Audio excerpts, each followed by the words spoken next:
Very good evening, dear students.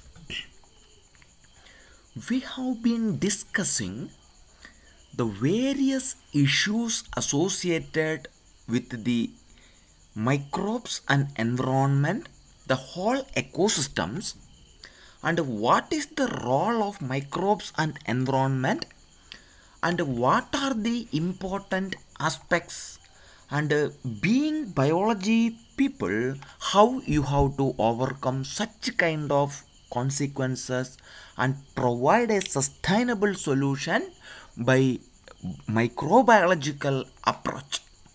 And the next topic mentioned in the syllabus, xenobiotics and biomagnifications. So we are going to discuss xenobiotics, and next one we are going to discuss biomagnification. So as you all know, one of the potential problem in the world, the accumulation of toxic components from various places, and this waste material arises from the factories and similar type of places create lot of waste which are dumping and create lot of ecological issues, and that entering into the food chain and food web from one tropical level to the next tropical level and create that passes the toxicity and enhance the toxicity to various living beings, and this is known as biomagnification. So first we are going to discuss what are xenobiotics. So as you can see in the picture, there are a lot of man-made activities like the industry and the waste material that is arises from the industry that contribute large amount of pollution, and the application of fertilizers, and pesticides and herbicides, and you can see the long terms process in the industries, and the pharmaceutical products contribute lot of issues, and that is one of the aspects of the xenobiotics. So what are xenobiotics? So it is derived from a word called a word Greek, that xenos means foreign or strange, so xenobiotics are foreign substances which are not present in the nature, which are produced by the activities of human beings. So xenobiotics are those chemical which are man-made and do not occur naturally in the nature.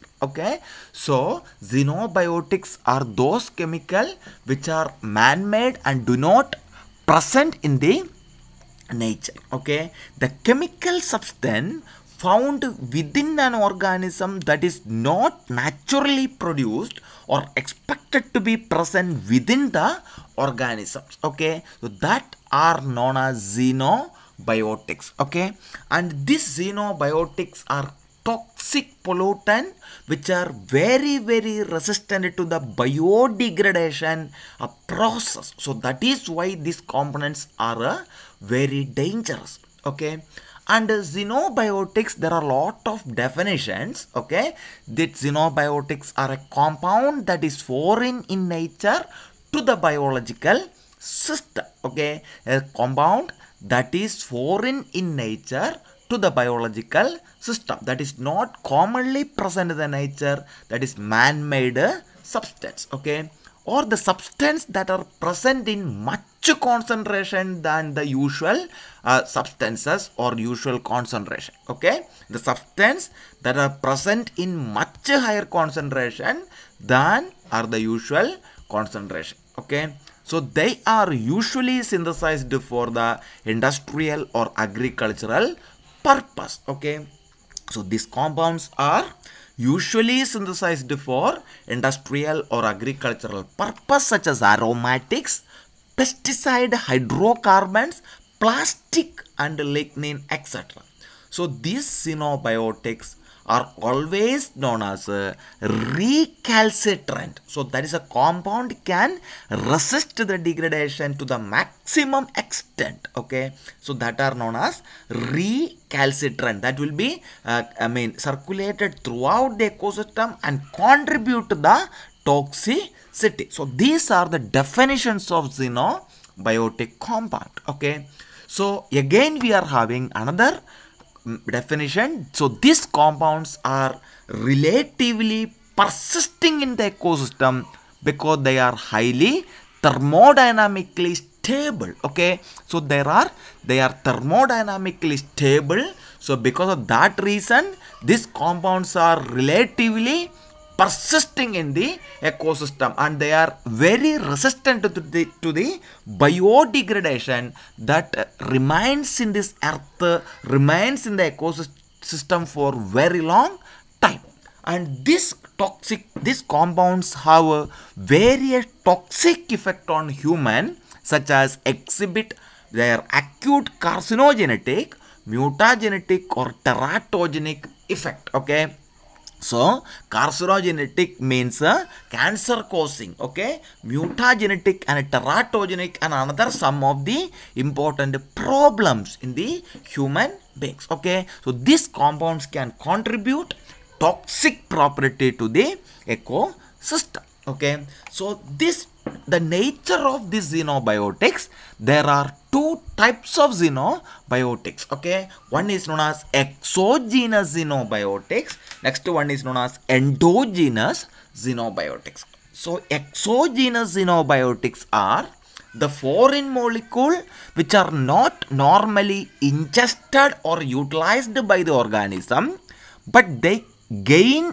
entry to the dietary foodstuffs. Okay, so in the form of certain medicine, drugs for a therapeutic cause, or are inhaled through the environment. Okay, so which are always foreign substance that is not commonly present. So due to the pollution, which are also ingested and reaches to the body of any organism, and they get this entry to the food stuffs, because you know that the food items are rich in, okay, when they are applying the toxicity, okay, applying these fertilizers, okay, or pesticides or herbicides, so that has lot of xenobiotics.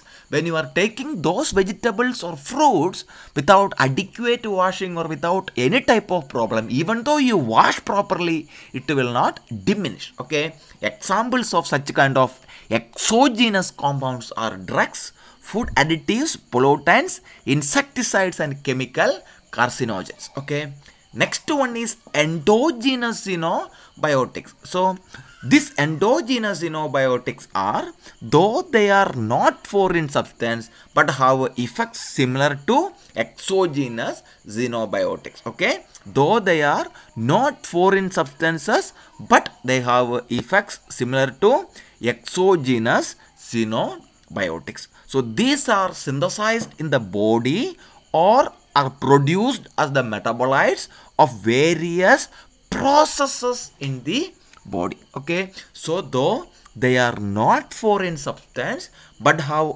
effect similar to exogenous xenobiotics, which are synthesized in the body or produced as a part of various metabolic process in the body. Say for example, bilirubin. Okay, you know that the bilirubin content, you will check bile acids, steroids, okay, and certain fatty acid, okay, or eicosanoate. Okay, so all such kind of things are the examples for endogenous xenobiotic. Endo, okay, that is inside. Okay, exo, outside. Okay, so what are the sources of this xenobiotic? The major sources are petrochemical industry, plastic industry, pesticide industry, paint industry, and other industries such as electronic industry, pulp and paper industry, cosmetic industry, pharmaceutical industry, and wood preservation industry. So in the petrochemical industry, there are oil and gas industry and refineries and contribute compounds such as vinyl chlorides and benzene. These are common type of xenobiotic. Next one is pesticide plastic industry.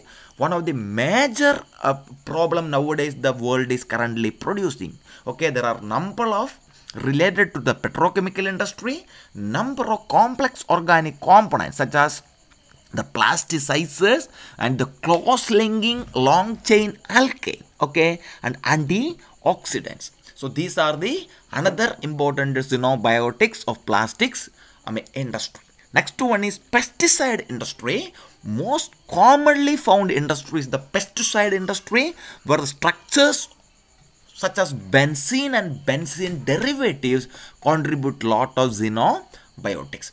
Next one is paint industry. The major ingredients present in the paints are the solvent, xylene, toluene, methylethyl ketone and methylethyl other derivatives. Okay, so that are the another important source of xenobiotics.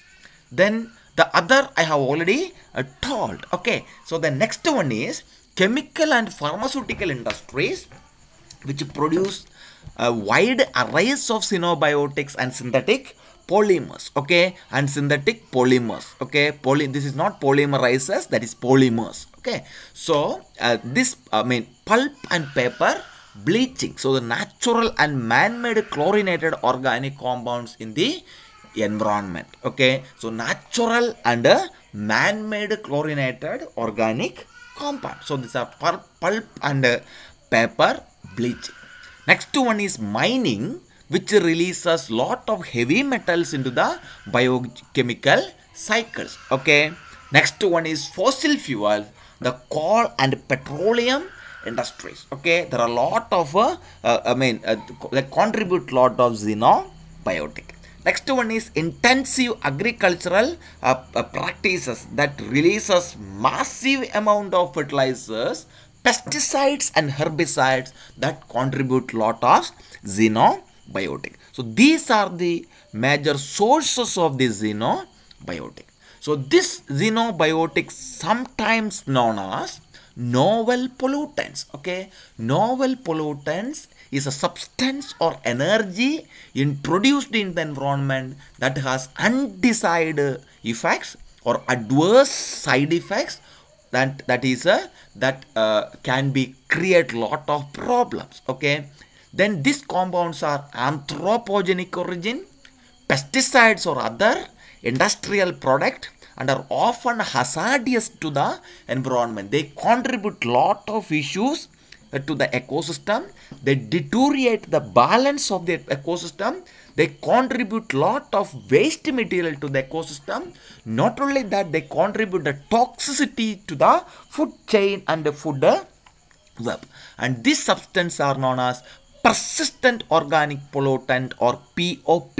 Okay, persistent organic pollutant. So these are the some of the persistent organic pollutant. There you can see the benzene ring plus chlorine, and you can see such kind of compound. That is this aromatic ring is the major problem for this xenobiotic, plus this halogens. Okay, chlorine. Okay, and this kind of residues. Okay, so these are the some of the common examples of persistent organic pollutant. So we are going to discuss the persistent organic pollutants in details. Okay, so persistent organic pollutants are toxic chemicals that are adversely affect human health and the environment around the world. So these persistent organic pollutants are chemicals that are adversely affect the human health and the environment around the world. And these are sometimes known as forever chemicals that contribute lot of issues such as organic compounds that are resistant to the environmental degradation through chemical, biological or photolytic process. So this is one of the potential problem. These POPs are resistant to the degradation. Once they accumulate from the ecosystem, these waste materials will not go and they contribute to the hazardous product which are resistant to any type of degradation like chemical, biological and photolytic process. So these are chemicals of global concern due to the fact they are very potential for long range transport. They can transport from a very long time from one place to another. So the place is not even having xenobiotics or such a kind of pollutant, they can carry. And persistence in the environment, they will be able to persist in the environment. Ability to biomagnify and bioaccumulate in the ecosystem. Ability to biomagnify and bioaccumulate in the ecosystem, and their significant negative impact on human health and the environment. Okay, the significant and negative effects on the human health and the environment. So these are the major problems of POPs. And these POPs are halogenated organic compound. I told you why POPs are very toxic. They have the halogens such as chlorine, bromine, iodine, etc. These are very toxic components, and they have high lipid solubility. They are highly soluble in the lipid, and they bioaccumulate in the fatty tissue. Okay, so if you take and inside the body, it contribute lot of bioaccumulation in the body. Okay, and they have great stability, reflecting the non-reactivity of carbon-chlorine bond towards hydrolysis and photolytic degradation. I told you these carbon-chlorine bonds are resistant to the degradation or hydrolysis or photolytic process by any type of organism. So the major features are they are long range transport. Okay, they can transport from one place to another in a very long distance. Next one is they can accumulate. Bioaccumulation is the another important aspect. Plus they can magnify through the food chain and food web by a process called as biomagnification. The types of POPs are commonly known as PBTs. That is, P stands for persistent, B stands for bioaccumulative, and T stands for toxic. They are persistent bioaccumulative toxic components. Okay, and these POPs are PBTs and TOMs. That is, TOMs are nothing but toxic organic micropollutants. Okay, such as toxic organic micropollutants such as microplastics. That is very important, and that contribute lot of problems in the aquatic ecosystems and all the three phases in the ecosystem, that is soil, air and the water. Okay, and that is persistent organic pollutant. The most common POPs that create lot of problems are, you know, there is an industrial chemical called DDT, dichloro-diphenyl trichloroethane. Okay, or PCBs or polychlorinated biphenyls. Next one is PCDD. Okay, polychlorinated dibenzodioxins. Okay, polychlorinated dibenzodioxins. Next one is PCDF, polychlorinated dibenzofurans or dioxins. Okay, so these are some of the major xenobiotics that is commonly contribute a hazardous impact to the ecosystem. Then what are the potential risk of these POPs? I told you the POPs can biomagnify through the food chain and they can bioaccumulate inside the organism. Okay, the POPs can, these xenobiotics can biomagnify from one tropical level to the other tropical level by increasing the toxic concentration, and they can accumulate in the organism. The highest concentration of POPs are found in the organism that are at the top level of food chains. Okay, the top level of food chain, that is the highest risk of, highest possibilities of contaminations will be there. Okay, the major potential risk are cancer, the reproductive disorders, alteration of the immune system of our body, the neurobehavior impairment, neurological issues, endocrine disruption, endocrine problems, genotoxicity, the toxicity to the gene. Next one is increased birth defects. Okay, so you know in the Kasaragod district, that is very excellent example, the problem of endosulfan. Okay, endosulfan is a long persistent organic pollutant that is commonly spreading to the cashew nut plantations, and you know that due to that particular spreading, the so many kids are born with birth defects. Okay, that is lifelong birth defects that you are already very much familiar, and this endosulfan is one of the potential examples of the POPs. Okay, then next one is biomagnification. Okay, biomagnification is nothing but it is the rise or increase in the concentration of a contaminated substance caused by an intoxicating environment. Okay, so that is the biomagnification is the increased in concentration of contaminants that moves from one tropic level to the next tropical level.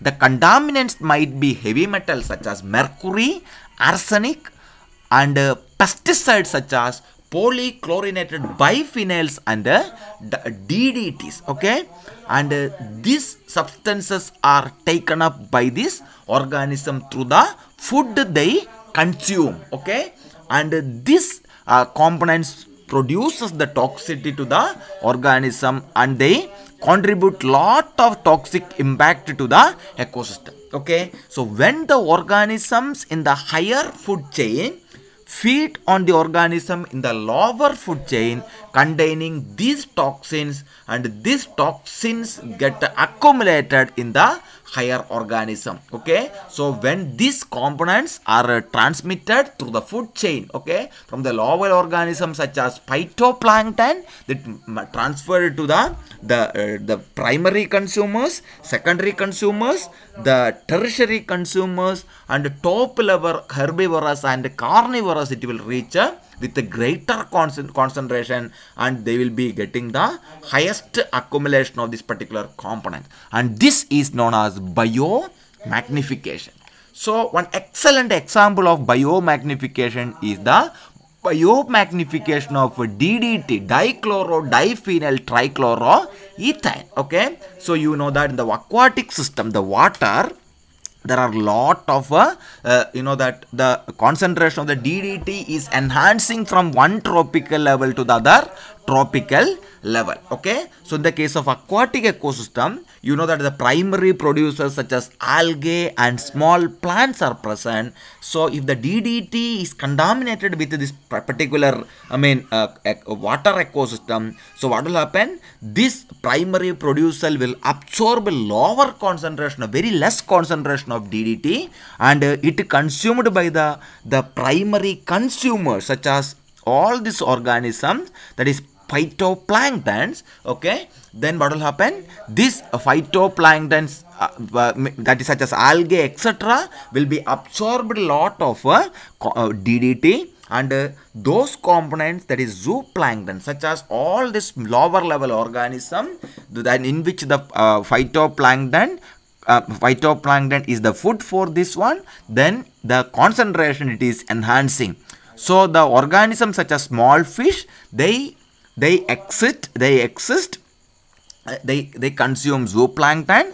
Okay, and the concentration again it is increases because these organisms are already consumed this DDT. Here you can see the large fish, they have a less amount of energy, you can see, but the toxicity will be increased. And the fish eating birds such as eagles, okay, such kind of organisms, okay, and you know that the DDT magnification, it is enhanced, the concentration has enhanced. Now earlier it was 1 ppm, now it will become 1000 ppm. When it is reaches zooplankton, it is 10,000 ppm. Then small fishes, it is 1 lakh ppm.